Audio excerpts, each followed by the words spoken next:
Welcome to another episode of Little Talks, your weekly dose of marketing news and insights from Littlefield Agency. She kind of sounded like Reese Witherspoon today in my head. I know it was Brenda doing the intro, but I was picturing Reese Witherspoon for some reason. Like Sweet Home Alabama, Reese Witherspoon? Yeah, Apple TV's morning show, Reese Witherspoon. Maybe it's because we've been binging, catching up on that. Maybe that's why. I do love Reese Witherspoon. Had a crush on her back in the day. Yeah, I think everyone did.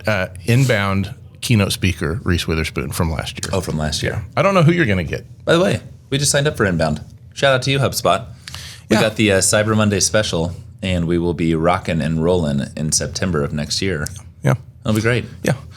Hey, it's good to see you. It's good to see you. Happy belated Thanksgiving.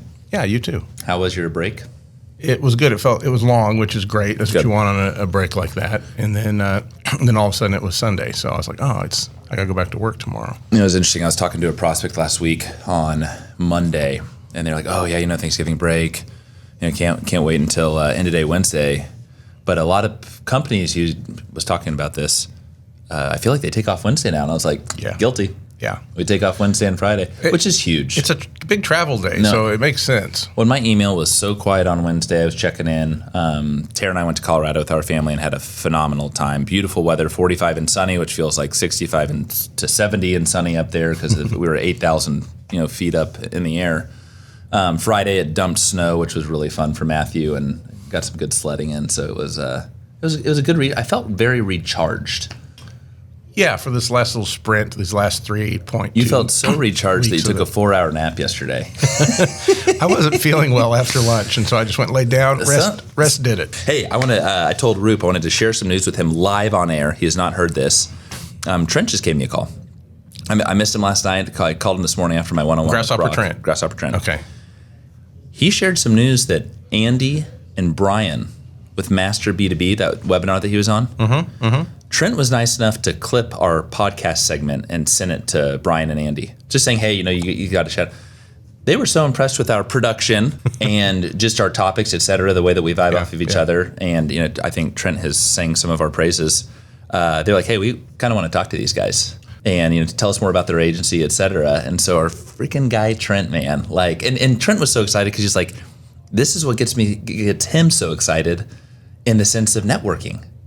Wow. We gave them that plug on the podcast. Yeah. Really more because we were so impressed with Trent on that webinar. Who's going to be on this podcast in a couple weeks. On this podcast, December 20th. December 20th. We're going to work on some topics here in the next week, which we're really excited to. Trent's pumped. So more to come there. But anyway, Trent and I were both pumped because it's just a really cool thing in the sense of the world that we live in. And, in no way were we plugging Andy and Brian. Maybe we were. Just kidding, we weren't. we were hyping up Trent. But really cool. And then we Trent and I had a nice conversation in the sense of when you and I started this podcast 2 years ago and we had 7 listeners, and now we're having 1,000 listeners an episode. Yeah. It's really cool to see how this comes because at the end of the day, I just like hanging out with you. I don't know. Can you say the same? Yeah, of course. Listen, it's really nice to be.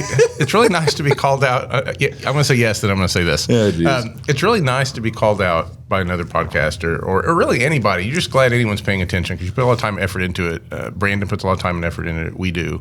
Brenda does not. She films all her stuff once and then is gone for the rest of the year. But what's nice about it is it sounds like maybe they mentioned both of us because in the past you're the one that always gets invited to be on other podcasts. No, people really want you. I mean, we went to that charity event a couple of months ago, and you were the man of the hour. Well, everyone wanted a piece of Roop. Well, that's nice. Nothing with old Sammy. Just I don't know about that. Well, and this is cool. I haven't told you this. I've had 5 to 10 LinkedIn connections in the last month.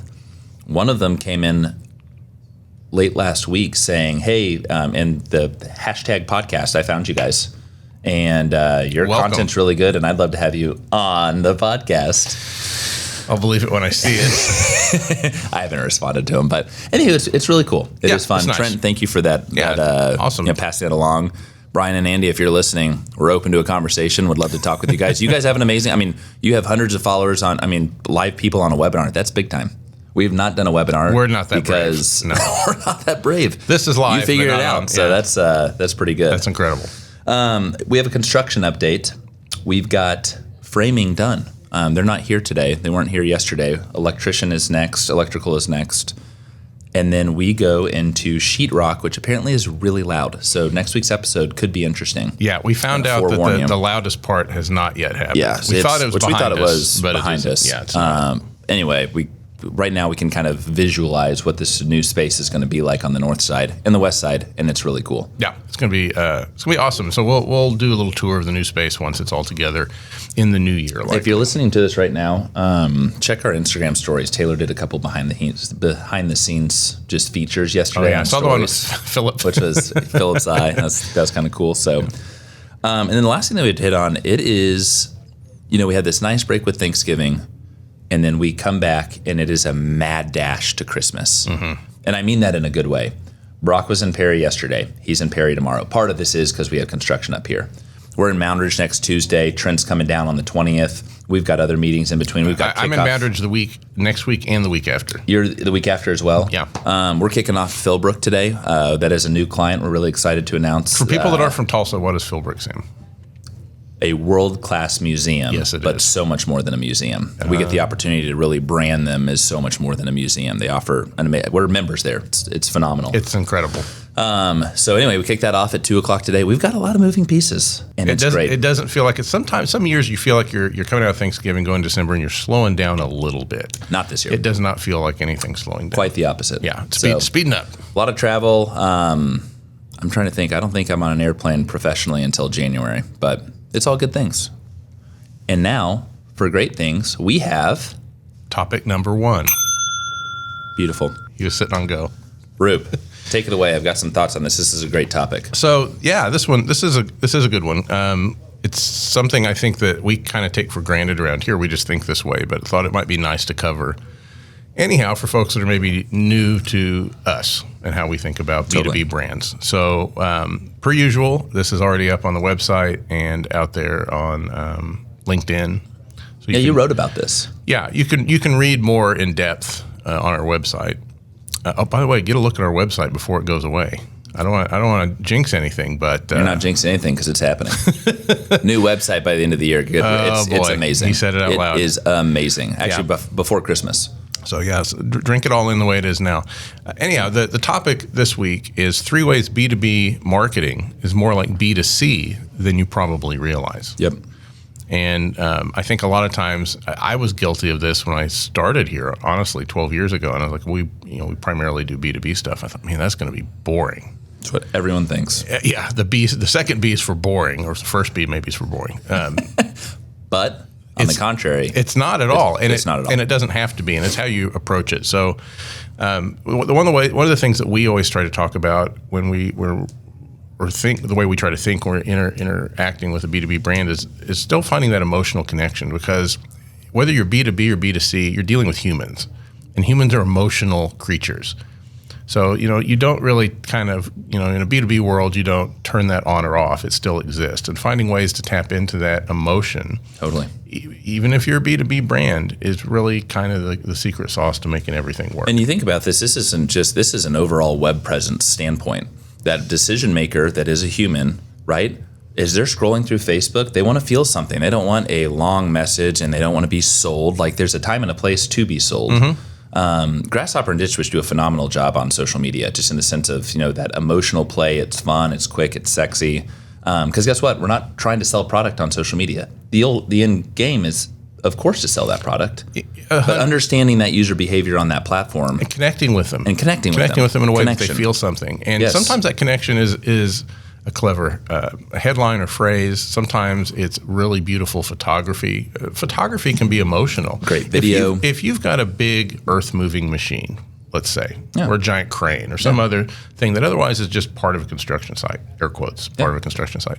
But you put that in a dramatic light with a little bit of fog around it, for sure, guys working hard, like there's an emotional connection there. It's not just, hey, here's the product, here's what it is from all angles. Here's a walk around to this product. Here is this product in use, and you can kind of feel it, and you can kind of relate to it. You can say, I've had those early mornings, and I've seen the guys working and sweating and doing those things. Totally. So like you have that emotional connection with it, and that's what we're talking about. You don't have to make them cry. It's not that kind of emotion. It's more of a feel something inside, relatable feeling. That would be epic, though. That would be epic. Maybe that's you're making your audience cry. That's really depending on your brand. Please let us know. I think about here's a great example. Mow-Day. Grasshopper sells zero-turn mowers. They could say, we sell the best zero-turn mower. They have the best zero-turn mower. No, they created the brand personality of Mow-Day. One of the best campaigns, one of my buddies he actually owns a farm, and he was like, I saw a commercial for that, which is great targeting. And but he was like, secondly, he was like, that's genius. He was like, that is so good, and because he feels something. Yeah, he relates. Yeah. Former football player. Mow-Day, owns a farm. the Mow-Day campaign is built around amazing. A sports concept, kind of like tailgating and getting ready for the big day, the big game, that kind of thing. Because when you're there to mow your acreage, you're Mow-Day. Yeah, you're the quarterback of the team. Absolutely. Yeah. No, it's so that's a great example. I was on a call with a prospect who I'm hoping is going to turn into a client here soon. And one of the sales guys actually brought up this point. He said, well, I know we're B2B, but, that person that is, going to choose to go with our service is a human. And I lit up. Yeah. I actually had to refrain myself. I didn't want to freak this guy out, but I was like, yes, sir. I was like, you understand it, and not many people do. So it's a good point. Yeah, and that's how you're going to build relationships with your clients and your customers is that emotional connection. 100%. And, going off the old script here, we had one other bullet we didn't really cover, but the content really still rules in this world. So I think in a B2B world, sometimes you think, well, our content has to be kind of dry and boring. Here's our specs. Here's what it does. Here's a picture of it from all the angles. Application Here's the of application of it, and that's it. But there's no reason. This has been a big topic in my LinkedIn circles the last few weeks, actually. You can educate, you can engage, but you can also entertain in B2B. Yes. There's no reason you have to be dull. There's no reason it has to be dry. It's okay to have some personality, and it's okay to be entertaining. And I'm not talking TikTok dances. No, of course. Unless, again, of course, maybe your brand fits into it. I don't know. It depends. Oh, no, look, we got Jake coming. What's up, buddy? Hey, Jake. Yeah, he waved. Okay. Jake's one of our copywriters. So we always have to, people can't see it. We always have to tell them. Yeah, no, totally. Yeah, we're color. What do you call it, Brandon? Color commentary? Yeah, thumbs up. Anyhow, you want your content to also be entertaining. Like your brand can be entertaining. It needs to have emotion. It needs to have all these things. So don't think of yourself, if you're a B2B brand, like an other. You're in the game. You're right there with the B2C folks, and the same rules apply. There's one thing that I want to add to this. It's not as much on the relationship entertainment side, but Trent and I were talking about this, and I think we really should pick his brain because he is the expert on this. E-commerce. There are so many B2B brands, and we don't have that capability here in-house, right? We've talked about it over the years. I told him as we continue to morph our agency, I think there's a huge opportunity in the e-commerce world of B2B. Think about how you're buying as a consumer. Correct. I mean, don't get me wrong. Yep. I love a good brick and mortar store. Yeah. I think about this time of year as your Christmas shop, et cetera, go to Utica Square, you walk in a shop, the smells, et cetera. But then the amount of buying that Tara and I did on Amazon last night and a lot of other sites for Cyber Monday, well, that was 2 nights ago, but you know what I mean? Like, Carrie and I were just talking about this. What's different? Bye, Jake. See you, Jake. Hi. What's different about the Christmas season the last probably 5 or 6 years for us, and we're realizing something's been missing, and what it is in-person shopping. Totally. I probably do 90% of my shopping online because they have it. It's easier, it's what it is. But I do miss the in-person stuff. Let's be honest. And I'm glad you mentioned Utica Square because that's the 10% that's left. That's where I go to do it. I'm going there in 2 Saturdays, having a cocktail. I'm starting to be trained now as a Christmas shopper, as a shopper, period, to think online first. And so, how brands come along with that, especially in a B2B world, and leverage that is going to be huge. No, and Trent brought up a really good point. It's like there are so many, because a lot of these B2B manufacturers, they're large and older companies. They've been around for 75, 100 plus years. They have ways of doing things. Yeah. And that's perfectly said, Roop. And so there's a huge opportunity. I think probably a big topic as we round out this year and get into next, about what is your e-com strategy, and if you don't have anything, right, how do you take those steps? Because your consumer is on the phone and wants something easy and fast. Yep. And is this going to be our topic with Trent? I think it's going to be a large part of the topic. And like I said, he truly is the expert. I mean, these guys, Andy and Brian, right, like they are the experts in e-commerce B2B. Grasshopper's on Amazon. 100%. Yeah. And that was, I don't want to say a leap of faith, but Trent did that years ago, and it was freaking smart, and it's only growing. Yep. I mean, he's seeing that trajectory go in the right direction. Yeah, a B2B brand on Amazon, that's crazy. It's No, crazy. it's not. No, it's not. No, it's not. Which I think perfectly rounds us out. Fun fact, my TikTok feed lately has been mid-90s nostalgia. And it's like an old thing of Sears at the cash register or Black Friday when the gates open. Yeah, people and thousands run through. Yeah. I'm not going to lie, I got emotional. I was like, shoot, man, I do miss those days. Yeah. I saw this great thing. Kids don't know these days when there's a snow day. They get a text saying, hey, Marquette School is closed today. Or, hey, you have a virtual day.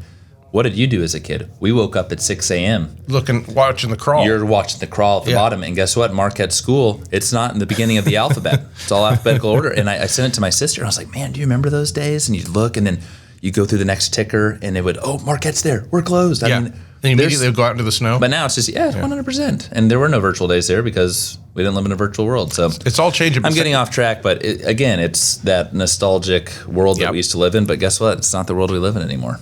But and I know that you're a big fan of this guy. You know what's not changing? What's not virtual yet?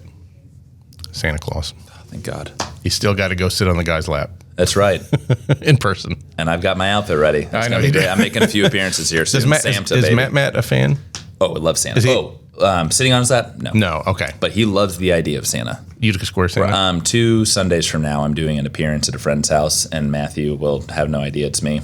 And because I show up, I go and change and come out and ho, ho, ho. And I'll be really interested to see his reaction. Nice. I think he's going to be skeptical. But don't worry, that spirit lives on in that kid. He loves Santa. I love this topic. I love this time of year. Is there any closing thoughts?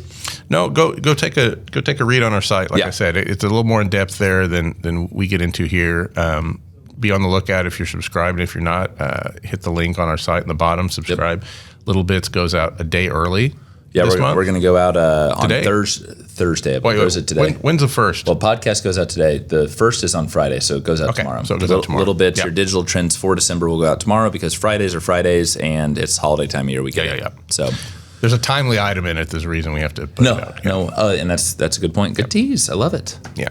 Okay, man. We good? Brandon, wait. Oh, he's done. Adios, guys. We'll see you next week. All right, we'll see you. And that's a wrap. We hope you've enjoyed our little chat and found ways to grow your own marketing strategies. Remember to subscribe wherever you listen to podcasts and follow us on social media @Littlefield Agency.